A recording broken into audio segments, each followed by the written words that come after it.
about to go out, but you let me know if I'm not communicating, and I will try to be more clear and more loud. Just got off the plane from Chicago. We trying to push out a neoliberal opportunist named Ron Emanuel. Trying to get rid of him. Brother Garcia. Not because he's doing it, because of the vicious attacks on poor people and working people. I want to thank each and every one of you for being here tonight. I come with a heavy heart. One of the great giants and geniuses of American culture just died, Reverend Dr. Garner C. Taylor.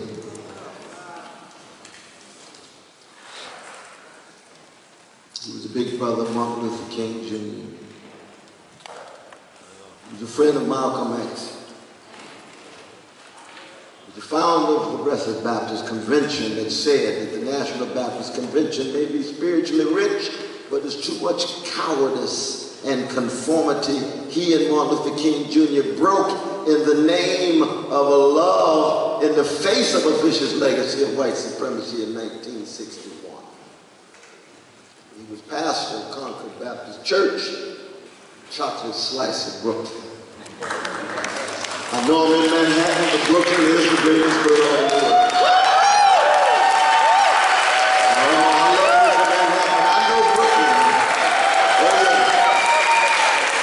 Let us never forget Garner Taylor. You may not subscribe to his progressive Christian practice, but you cannot deny his integrity, his honesty, his decency, and his courage. Give it up for Reverend Dr. Garner C. Taylor. In the early 90s, he's gone now, but we shall never forget it. Never forget it. Same is true of Abu-Jamal. Let us keep him in our thoughts. If you're a revolutionary Christian like me, I'm praying for him constantly. I just talked to the brothers and sisters who were there at the Department of Corrections. He's lost 85 pounds already.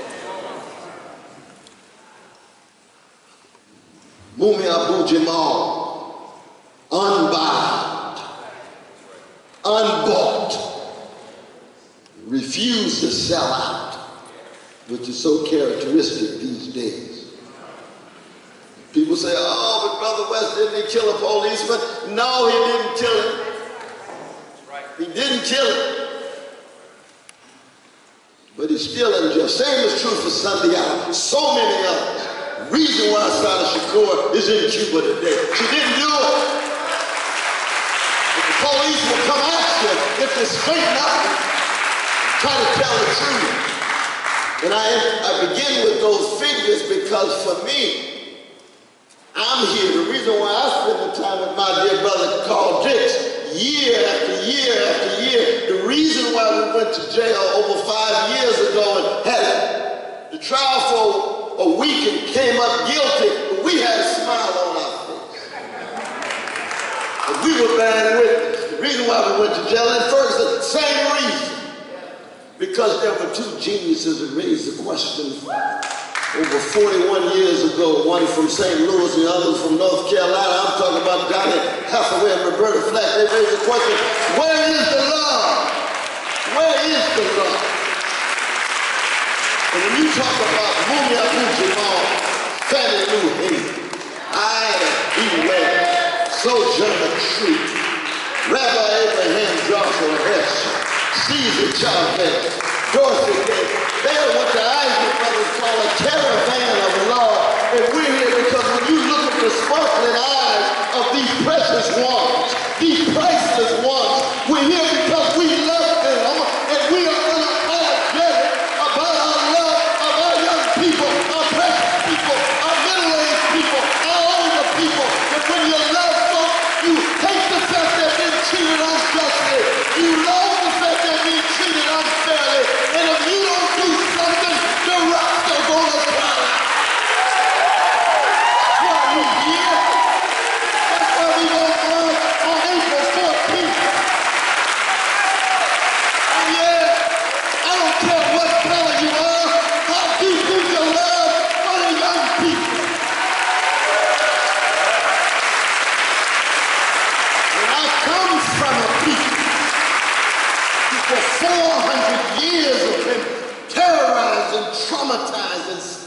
stigmatized, one of the most hated people of all of modern history. And who did we fish out? John Coltrane's Love Supreme. Marvin Gaye's What's Going On. Stevie Wonder's Love and the Need of Love. Talk to the world something about love, and because justice is what love looks like in public, we taught the world something about justice too. In the face of 400 years of being trashed like cockroaches, shot down like dogs, but still straighten up our backs. Brother Arturo O'Farrell will tell you he's a great jazz musician. Give it up for Brother Arturo. He understands that great tradition. And Louis Armstrong and Charlie Parker and Mary Lou Williams and Sherry Allen that embrace everybody, white, brown, red, yellow, but it begins on the chocolate side of town because it's there where we refuse to be in denial about the legacy of white supremacy in America. It's profoundly human, it's universal, but it has a particular narrative. I know Brother Calvin, but where's Brother Calvin? He already gone. Tell that brother I love him. I'm going to keep track of him too. He's head of the United Clergy, which is a 5-borough organization of black preachers. It's called for the resignation of the police commission. Call for the firing of the police and the medical helpers who stood there when our precious Eric Garner was down in Hollywood Incorporated. It's called for not the amending, but the ending of stop and frisk. Now, why is that significant? That is significant because in this country, including in this city, we got too many mega churches that don't have mega love. Too many mega churches and not enough mega courage. Of all colors. And the reason being, of course, is that we live in the age of the sellout.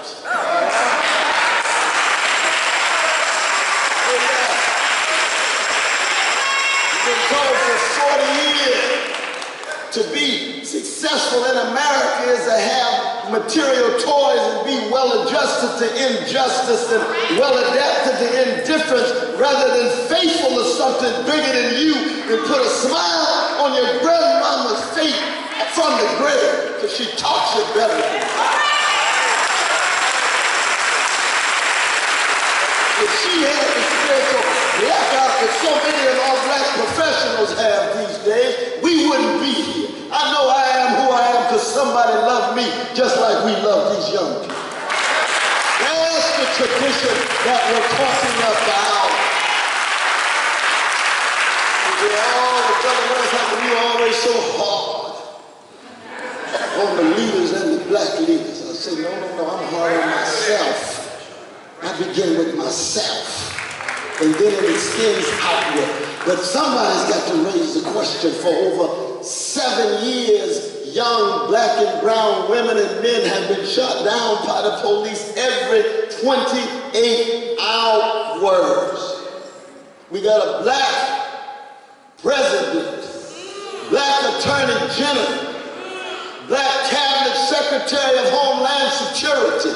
Their fundamental aim is to ensure that citizens are secure and safe in America, but we haven't had one federal prosecution of a policeman for killing all of those folks. Something wrong. Some people wrong.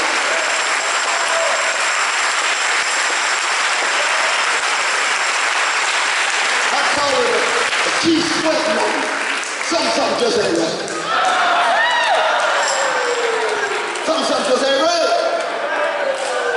Because you get these black faces in high places that don't want to be committed to unarmed truth, and the condition of truth is always to allow suffering to speak. And it's not a game. The struggle for justice is not a fad, it's not a fashion. It's a way of life, and you have to be faithful unto death. Don't play with it. It ain't something to play with. Because these folk in power are serious. These folk in power use anything they can to buy you off, to cast water on your fire, to dangle seductions and temptations so you're no longer faithful to what your original calling is, and the calling is not grandiose. It's just wrestling with the 4 questions of the greatest public intellectual in the history of America, W.E.B. Du Bois. Du Bois said there's 4 questions. How shall integrity face oppression? Didn't say cupidity, didn't say venality, didn't say vapidity. He said integrity face oppression. That second question, what does honesty do in the face of deception? All the lies and all the crimes, all the mendacity and criminality at work in America. It could be drones dropping bombs on innocent people.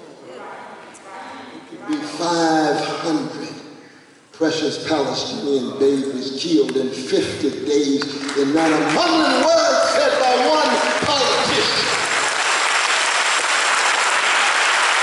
Not a mumbling word.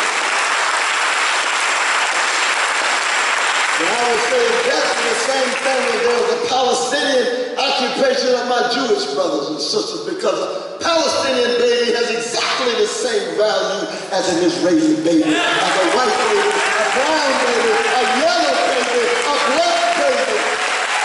That's the kind of tradition I come out of. I'm not ashamed of it. That's how I was raised. The third question. What does decency do in the face of insult? Attack, assault, dishonored, disrespected. 4.5 hours on the street, blood flowing, dogs sniffing. And what really broke the back of many young folk was the dog urinating on the body.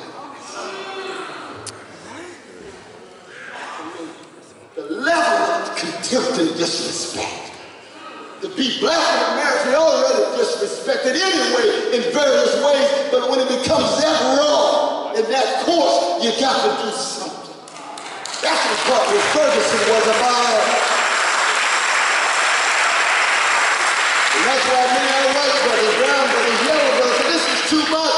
They've been shooting young folk for so long, older folk too, but when it reaches that point of such unadulterated disrespect, if you don't straighten your back up and go somewhere, something is wrong. And that last question, what does virtue do in the face of brute force? April 14th is simply a call for us to have integrity, honesty, decency, a sense of virtue, and not be afraid. And not be afraid.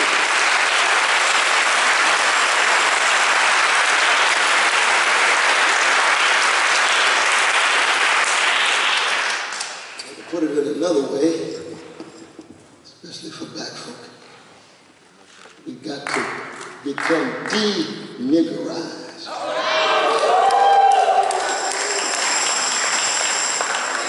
When you niggerize the people, you convince them that their lives have little and no value. When you niggerize the people, you try to convince them they're less beautiful, they're less moral, they're less intelligent. When you niggerize the people, you keep them so scared and afraid and intimidated that you're walking around laughing when it ain't funny, scratching when it don't itch, wearing the mask, trying to make it through. Straighten your back up.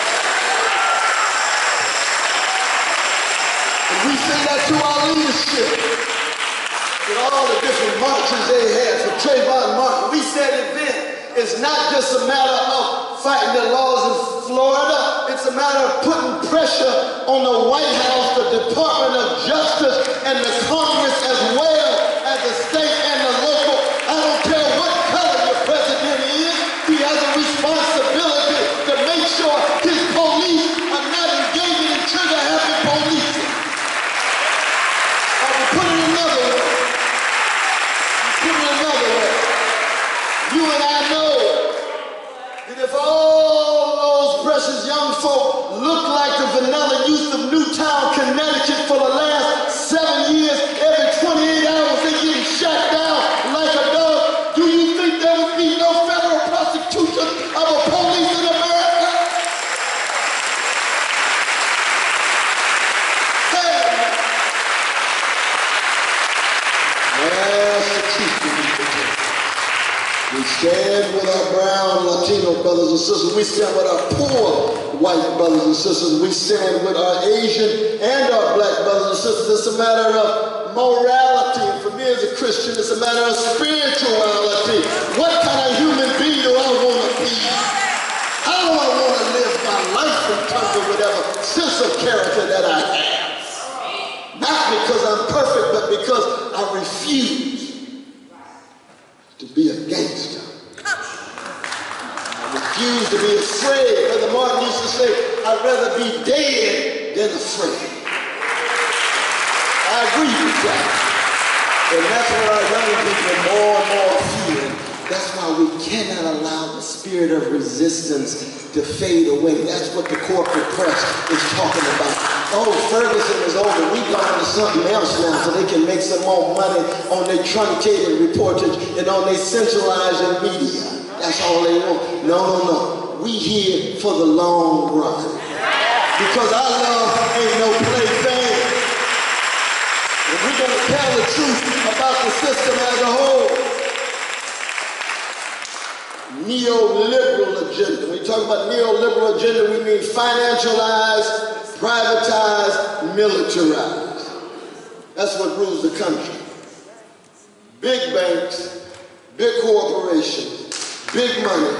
1% of the population owns 43% of the wealth, yet 40% of the precious children of color in America live in poverty. That's morally obscene. That's morally obscene. 22% of all American children, no matter what color, each one precious, living in poverty in the richest nation in the history of the world, with profits coming out like I don't know what, the hemorrhage at the top with the 1%. Thank God for the Occupy movement to at least tell us the truth about that.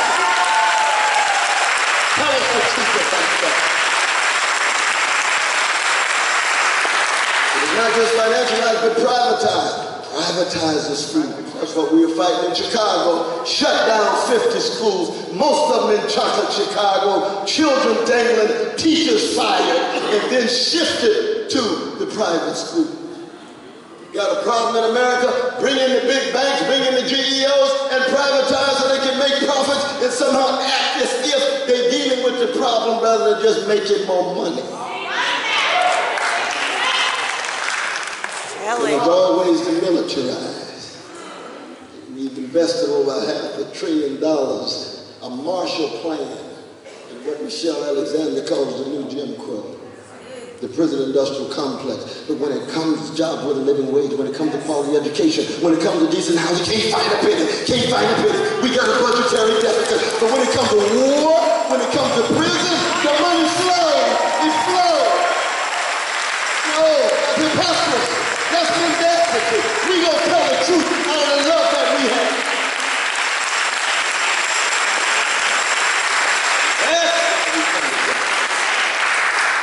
People ask me, why could a revolutionary Christian like you work with a revolutionary communist like Carl Dixon? And I like to throw that question out. Brother, I aspire to be a jazz man in the world of ideas, and a blues man in the world, in the life of the mind. And a jazz woman or a jazz man is always flexible and fluid and protein and moving back and forth and here and there. Sometimes on the beat, sometimes off the beat. Don't know what to play, depending on what I'm feeling like. But there's always an integrity in that. Oh, if I can just be true to the voice of a Billie Holiday. The honesty, the decency, the vulnerability, the truth-telling, the risk-taking, the unbelievable courage to put her soul in her song in such a way that it affects your soul too. She's not just an entertainer. She's a warrior. She's a truth warrior. She's a love warrior. That sets the standard, y'all. And when I what the brother called this, I said, oh, I keep track of the love that he has for poor people. I keep track of his willingness to sacrifice. I keep track of our analysis of the capitalist system, the analysis of American imperialism and the empire, and where it overlaps. And where it doesn't overlap, we argue. I think he's wrong on the God question. He knows that. We struggle on what we mean by socialism. Democratic socialist. He's a communist. We got differences. But you know what? Just like in Duke Ellington's orchestra, you allow all the different voices to come forward. You're not concerned about unanimity. You're not concerned about agreeing on every issue. When it comes to the children, we're faithful unto death. We're willing to fight and go to jail. When it comes to defending the working class, we're faithful unto death. We're willing to fight and go to jail. And anybody mess with Carl, I'm going to have to.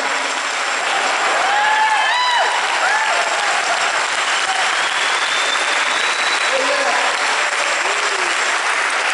And of course, he's not the only one. I got a whole lot of comrades that come. I got some Buddhists like bell hooks.